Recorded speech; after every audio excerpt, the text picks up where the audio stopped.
especially when I'm in the thick of working on something that's color significant, it changes the way your eyes work. You definitely are out in the world with color goggles on. White as a color to me was very much about advertising and commercialism. If something is really clean and professional and hygienic, then white is the color that gets used a lot. Yellow is fungus and rot. It's a color that gets used a lot in different animal defense systems of stay away. Pink was one of the earlier ones that I did, and it was still kind of figuring it out. This mix of child nostalgia with pink horror. I don't know, too much. I'm into it. It's pretty weird. The color reels for me were permission to follow the what if and see what happens. And that's been a really invaluable impulse as I've moved forward, is perhaps no idea is too strange necessarily.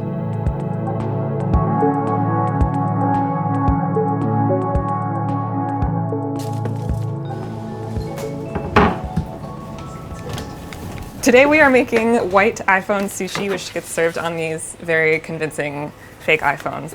This is the weirdest cooking show of all time. My name is Jen Monroe. I'm a chef and an artist. For me, food is the most exciting medium because of how confrontational it is. Ooh, that is some hot rice. There is no other medium in which you are literally involved on the insides of somebody else's body. Well, I guess maybe porn, but other than porn. So the white dinner, this was probably the second or third course. As soon as we dropped these on the table, it was just everyone took their phones out and started taking pictures, which was an incredible fun phone circle moment. The phone circle of life. As a kid, I was really psyched on food. So much so that, I remember my parents sort of almost treating it like a party trick, just look how much this child wants to eat, haha. So pretty. Wow, Christmas lima beans are so beautiful. It has a lot to do with texture and color and novelty. All of these things as a kid are really sensorially overwhelming. So beautiful. The first time I came in here, I cried. And so that's a lot of what I sort of find myself trying to kind of evoke for people when I cook for them now, is this childlike feeling of sort of feeling overwhelmed and stimulated. Beautiful. Thank you so much. When I was going to college, I sort of tried every job in food that one can do. I cooked in kitchens for a long time. I trained as a butcher, worked food media internships, just sort of trying to get my feet wet in all capacities. And none of them really clicked for me. None of them really quite felt like the thing. My sister and I were living together, and we started hosting these dinner parties just kind of for fun out of our apartment. Ideally, you want it to pool a little bit for extra toxic swamp effect.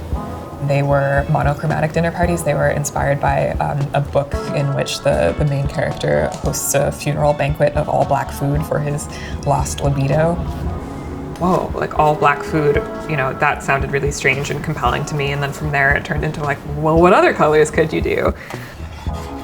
They sort of felt like this portal into some kind of world. And I was really curious about where else that could go. I brought a muted version just in case. Yeah. I kind of like the more aggressive one better. What do you think? For me, the yellow dinner was kind of the first time that I wasn't just utterly terrified and had sort of started to get a little bit more comfortable with hosting these dinners.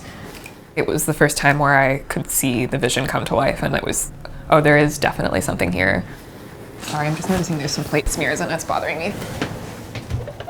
It took a while, but that kind of turned into people hiring me to do all sorts of different strange food projects. Where do you want it? Food is about people, and cooking is about people. A little fluff right here. There's something very sacred about it, right? It's somebody trusts you or cares about what you have to say enough to be fed by you, and that's a really powerful and scary and awesome responsibility. Wow, lots going on here. It's pretty good. What I hope people will take away from it is just an alternate lens of thinking about food, which changes the way you think about everything. It changes the way you think about your body, it changes the way you think about the world, it changes the way you think about nature and other people, and those are all things that I think food can do, and I hope mine does. I don't know, everyone's got a thing, right? This is just the thing that, yeah, I could never quite get enough of.